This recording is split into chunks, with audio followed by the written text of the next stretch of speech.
So, you bested the last beast. That doll you just picked up lets you manipulate anybody who's got nanomachines in them. Sounds like something the devil's cooked up, if you ask me. Mantis came from South America.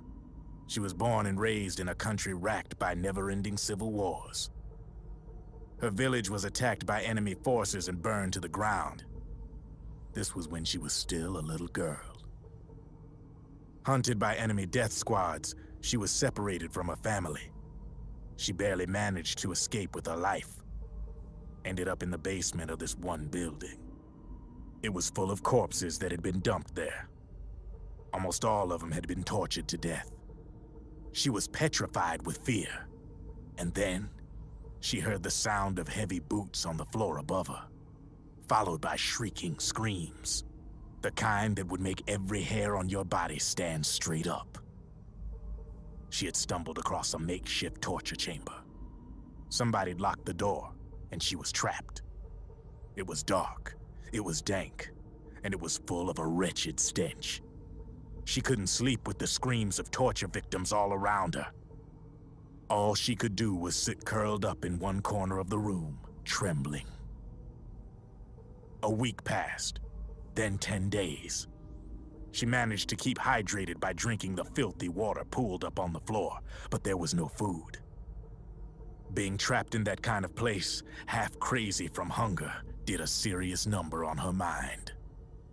Did you know female mantises eat their mates? The screams went on day and night. She covered her ears, but it didn't help. And then, she was saved. By a little black mantis that taught her how to block out the screams, how to plug up her inner ears. What the hell are you talking about? I'm saying, Snake, that when she couldn't stand the hunger any longer, she started feeding on the corpses. But only the male ones. She didn't realize who was doing it. In her mind, it was a female mantis devouring her mates. It was like one big twisted waking dream. There was no mantis, of course. It was all a hallucination. Nothing more than some story spun by another person she'd created inside. Her unstable mind was what made her so vulnerable. Later, they ripped out what was left of her psyche with drugs and hypnosis and implanted the persona of Psycho Mantis. It wasn't her will that controlled the B&Bs. It was Psycho Mantis, half assimilated into her soul, pulling the strings. Screaming Mantis was just another puppet. Anyway, she survived several weeks down in that hellhole and finally got back to the surface. But the screams in her head didn't subside. They would always be with her. Only this time, they weren't real. The inner earplugs didn't work anymore. The black mantis had disappeared. There was no place left to escape. Which is why she was always screaming, to drown out the ones in her own head. But it's over now. You freed Mantis from that dark nightmare. The last of them beasts. You got it, pal. Well, I'm done playing storyteller for a while. Now get going. GW's waiting. And this time, you get to make up the ending.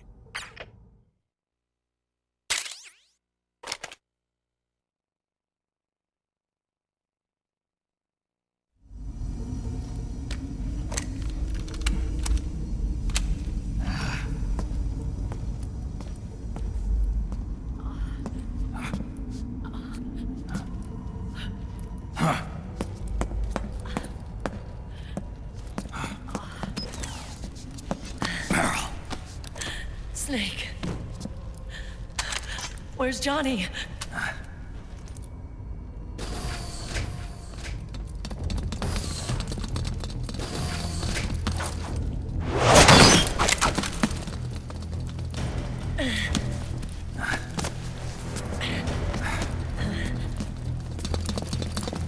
They're here.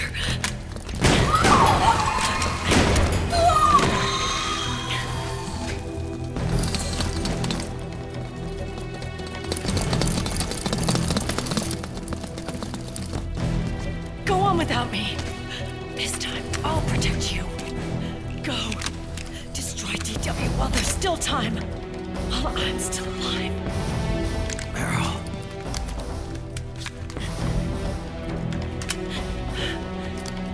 Snake, the corridor ahead is full of microwaves. Yeah. No way I'm getting through there uncooked. I'm sorry you got dragged into this. This time,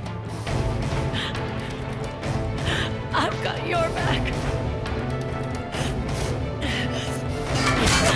We'll meet again on the other side.